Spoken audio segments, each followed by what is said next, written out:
رمضان المبارک کی آمد ہے۔ یہ وہ مہینہ ہے جس کا انتظار مومن آدمی سال بھر کرتا ہے، کیونکہ یہ نیکی، برکت، عبادت، صدقہ و خیرات، رضائے الہی، جنت کی بشارت، جہنم سے آزادی کا مہینہ ہے۔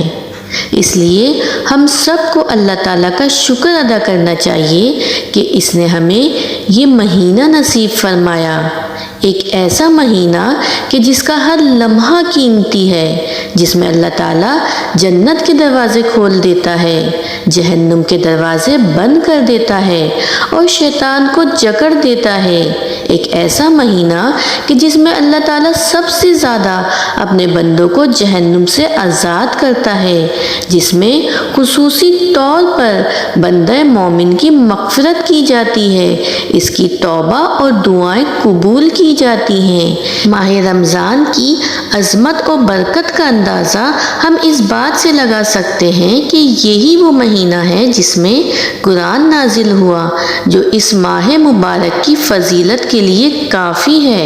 سورۃ البقرہ کی آیت نمبر 185 یعنی 185 میں اللہ تعالیٰ نے ارشاد فرمایا ہے کہ وہ رمضان کا مہینہ تھا جس میں قرآن نازل کیا گیا، جو لوگوں کے لیے باعث ہدایت ہے، اور اس میں ہدایت کی ہے، حق و باطل کے درمیان فرق کرنے کی نشانیاں ہیں۔ یہی وجہ ہے کہ جب رمضان المبارک کا مہینہ شروع ہوتا ہے تو رسول اللہ صلی اللہ علیہ وآلہ وسلم صحابہ اکرام کو اس کے آنے کی بشارت سناتے اور انہیں مبارکباد دیتے، جیسا کہ حضرت ابو ہریرہ رضی اللہ تعالیٰ عنہ سے روایت ہے کہ رسول اللہ صلی اللہ علیہ وآلہ وسلم نے رمضان المبارک کی آمد کی بشارت سناتے ہوئے فرمایا، تمہارے پاس ماہ رمضان آ چکا ہے جو کہ بابرکت مہینہ ہے،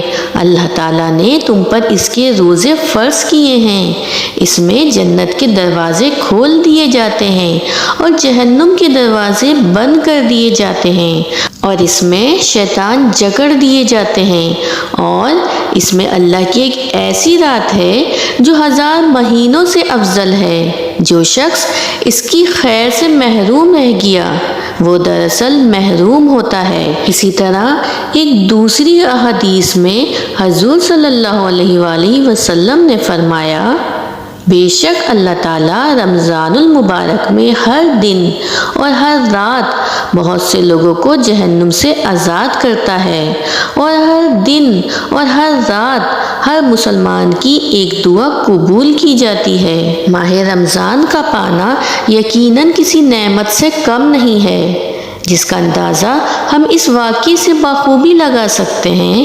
حضرت طلحہ رضی اللہ تعالیٰ عنہ بیان کرتے ہیں کہ 2 آدمی رسول صلی اللہ علیہ وآلہ وسلم کی خدمت میں حاضر ہوئے اور دونوں نے بیک وقت اسلام قبول کیا۔ اس کے بعد ان میں سے ایک آدمی زیادہ عبادت کرتا تھا اور وہ اللہ کی راہ میں شہید ہو گیا، جبکہ دوسرا آدمی جو پہلے آدمی کی نسبت کم عبادت گزار تھا اس کی شہادت کے 1 سال بعد فوت ہوا۔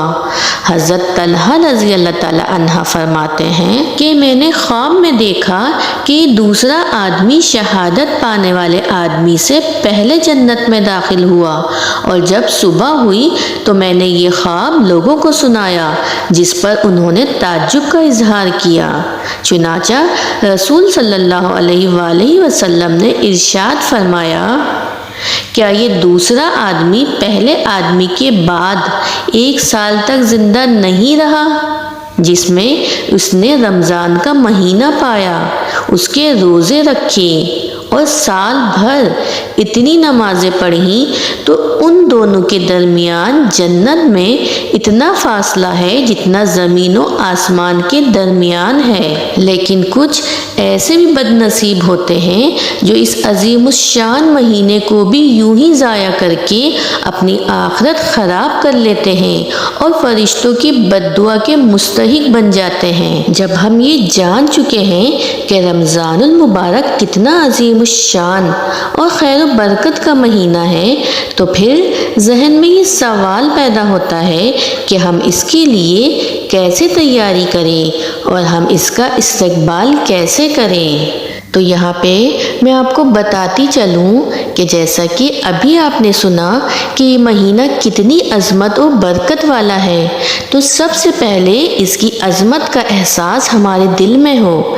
جیسے ہمارے پاس 10 روپے ہوں تو اس کو کہیں بھی رکھ لیتے ہیں، لیکن 10 لاکھ ہوں یا اس کی جگہ سونا چاندی ہو تو پھر ہم بڑے اہتمام کے ساتھ چھپا کر سنبھال کے رکھتے ہیں، کیونکہ اس کی قیمت کا ہم کو احساس ہوتا ہے۔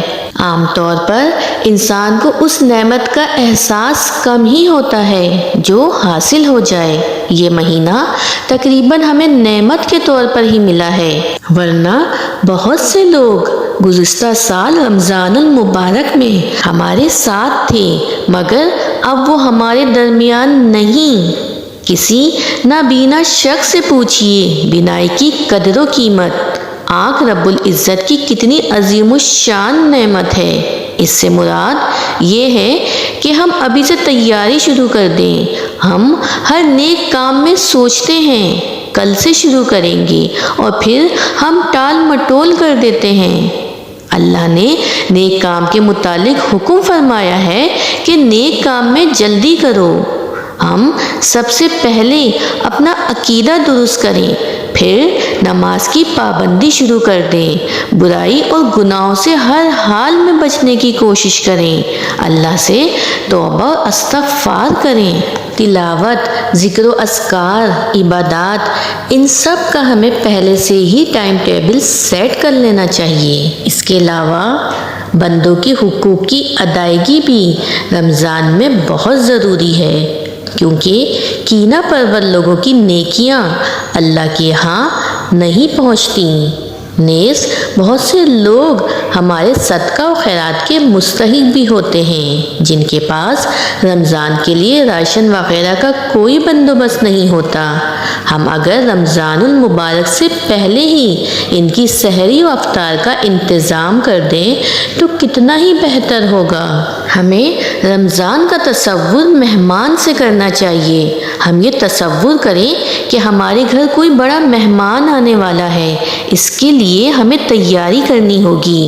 ذرا سوچئے، ہم ایک چھوٹی سی چھوٹی تقریب یا شادی بیاہ میں آنے والے مہمانوں کا انتظام کتنے اچھے طریقے سے کرتے ہیں۔ 6 ماہ اور سال بھر پہلے ہی ہم یہ انتظام کرنا شروع کر دیتے ہیں تاکہ آنے والے مہمان کو کسی قسم کی کوئی شکایت کا موقع نہ ملے۔ یعنی رمضان المبارک ہمارے پاس ایک مہمان عظیم بن کے آ رہا ہے، لہٰذا اس کے متعلق ہم کو ساری تیاری ابھی سے کر لینی چاہیے۔